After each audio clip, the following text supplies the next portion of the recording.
ارشاد رکھے جو حضرات اس غم میں شریک ہیں۔ یقیناً یہ ایک بہت بڑی سعادت ہے۔ خداوند عالم جس کو مولا کا عزادار بنا دے، اس سے بڑی انسان کے لیے کوئی شرف کی بات نہیں ہے۔ اس لیے کہ یہ غم وہ غم ہے کہ جو خریدنے سے نہیں ملتا، بلکہ تحفے کی الہی ہوتی ہے، تو یہ غم نصیب ہوتا ہے۔ یقیناً ان ہستیوں کا اسلام پر احسان ہے۔ اگر حسین ابن علی کی ہستی نہ ہوتی تو اسلام آج کل کے دین کی، آج کل کے لباس کی طرح سکڑ کے مختصر ہو جاتا۔ حسینیت سے اسلام کے چہرے پر جو نکھار آیا ہے، اسے بعد مخالف کے جھونکے مان نہ کر سکے۔ آپ دیکھیں اسلام کی کشتی عزیز مہدھار میں پھنس کر بری طرح سے حج کو لے کھا رہی تھی، تو عین ایسے ہی موقع پر حسین نے اپنی قربانیاں، اپنے ساتھیوں کی قربانیاں دے کر اسلام کو مٹنے سے بچا لیا۔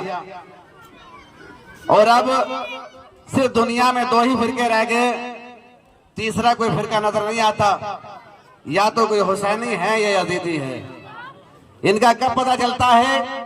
جب یہ جلوس نکلتے ہیں، جب یہ ان کا ذکر ہوتا ہے، تو ان کے ماننے والے بلا تفریق مذہب و ملت، اس میں ایک شرط نہیں ہے کہ صاحب سید ہے وہی شریک ہوگا، شیعہ ہے وہی شریک ہوگا۔ نہیں، حسین ابن علی کا غم وہ ہے کہ جس میں ہر مذہب کا ماننے والا شریک ہوتا ہے۔ تمام رات دن ان کے غم میں ان کے ماننے والے گزار دیتے ہیں۔ حضرات، یہ وہ منظر ہے کہ جو کربلا میں آمد امام حسین علیہ السلام ہوئی ہے، اس لیے کہ قافلہ 28 رجب سے چل کر 2 محرم کو سرزمین کربلا پہ آیا تھا۔ یہ آج ہم اسی کی یادگار بنا رہے ہیں۔ تاریخ بتاتی ہے کہ جیسے ہی مظلوم کربلا کا قافلہ کربلا میں آیا، تو امام کا رہوار، امام کا گھوڑا خود بخود رک گیا۔ امام نے 7 یا 9 رہوار بدلے، مگر جب ان میں سے کسی رہوار نے ساتھ نہیں دیا، تو امام نے ساتھیوں سے فرمایا کہ بتاؤ یہ کون سی جگہ ہے؟ کسی نے کہا مولا اسے غازریہ کہتے ہیں، کسی نے کہا مولا اسے نینوا کہتے ہیں۔ کہا کہ کیا ان ناموں کے علاوہ بھی کوئی اور نام ہے؟ ایک جمال بول اٹھا کہ مولا اسے کربلا بھی کہتے ہیں۔ عزادارو، کربلا کا نام سننا تھا کہ امام گھوڑے سے اترے، ایک مشت خاک اٹھائی، سونگ کے فرمایا میرے ساتھیوں ٹھہر جاؤ، ہماری منزل آ گئی ہے۔ یہی وہ جگہ ہے کہ جہاں پر ہمارے خیام نصب ہوں گے، یہی وہ جگہ ہے کہ جہاں ہمیں شہید کیا جائے گا۔ ہاں عزادارو، فرات کے کنارے امام مظلوم کے خیام ابھی نصب ہی ہوئے تھے، ابھی خیمے لگے ہوئے تھے کہ لشکر یزید نے آ کے اعتراض کیا کہ یہاں اپنے خیام ہٹائیے، یہاں لشکر یزید کے خیام لگیں گے۔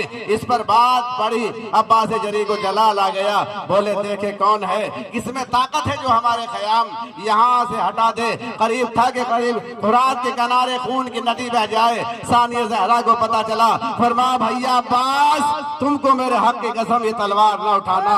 عزادارو، علی کا شیر مجبوراً خاموش ہو گیا۔ فرات سے دور ریتی پر جا کر خیام نصب ہوئے، ایک ایک بی بی کر کے داخل خیمہ ہوئی۔ سب سے آخر میں ثانیہ زہرا نے خیمے کے اندر قدم رکھا۔ تاریخ کہتی ہے، بس آخری جملے، تاریخ کہتی ہے کہ جیسے بی بی نے خیمے کے اندر قدم رکھا، ایک غبار اڑ کر بی بی کے سر پہ پڑا۔ خیمے کے پیچھے سے کسی بی بی کے رونے کی آواز آئی، شہزادی سے گھبرا گئی، فرمایا میرے بھائی کو بلاؤ۔ عزادارو، امام تشریف لائے۔ بہن زینب گھبرا کیوں گئی؟ کہا بھیا جیسے میں نے خیمے کے اندر قدم رکھا، ایک غبار اڑ کر میرے سر پہ پڑا اور اپنے خیمہ سے کسی بی بی کے رونے کی آواز آئی۔ میں کہوں گا بی بی اس میں گھبرانے کی کوئی ضرورت نہیں ہے۔ ارے غبار کربلا نے اڑ کر آپ کو تسلی دی ہوگی کہ جب آپ کے سر پر چادر نہیں ہوگی تو یہی غبار اڑ کر آپ کے سر کا سایہ کریں گے۔ ہاں زیادہ ایک مرتبہ امام آئے، فرمایا بہن زینب کیا بات ہے؟ کہ بھیا جیسے میں نے خیمے کے اندر قدم رکھا، ایک غبار اڑ کر میرے سر پہ پڑا، خیمے کے پیچھے سے کسی بی بی کے رونے کی آواز آئی۔ فرمایا بہن زینب تم نے نہ پہچانا، وہ خاتون کوئی غیر نہیں ہے، وہ ہماری تمہاری ماں فاطمہ زہرا کی آواز ہے۔ وہ ہم سے پہلے کربلا میں آ چکی ہے، جہاں جہاں تم جاؤ گے وہیں وہیں پر یہ ماں بھی تمہارے ساتھ